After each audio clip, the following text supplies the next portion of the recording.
রুগী কই? আমনি হ্যাঁ আবো কোয়াবো চালু করে রুগী নিয়ে যা দেখ এখন চিন্তা যেটা যাবো হেরাকে ধরে নিবি কোনোই নাই রুগী হয়ে যা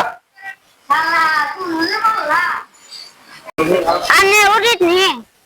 আমি রুগী আমনা না না সুন্দর হসকিয়া আগে পরীক্ষা করলাম না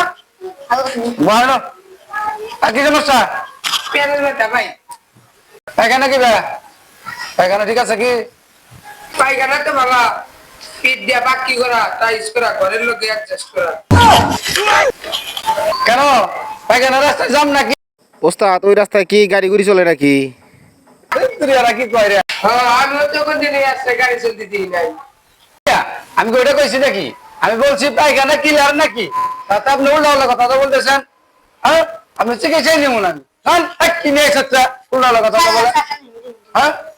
না দেখে যা পায়খানা তো কি আর না কুত্তি কুত্তি জীবন শেষ হিন্দি টানে বলে গেছি কি বা পায়খানা তোমার পায়খানা বাইরে বলা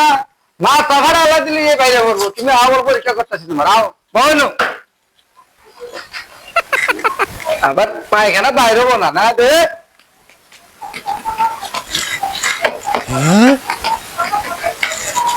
বসো তোমার ওষুধ দিতে আসি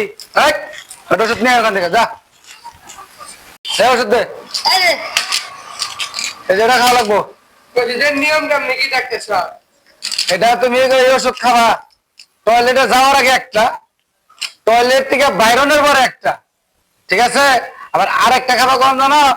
আর যখন রাস্তাতে তুমি হাইটা যাবা যখন হাগা করবো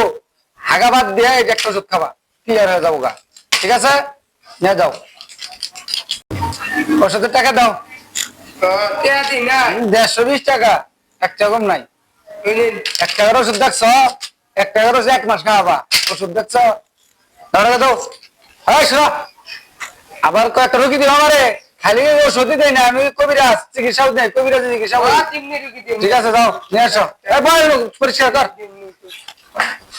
রুগী দিন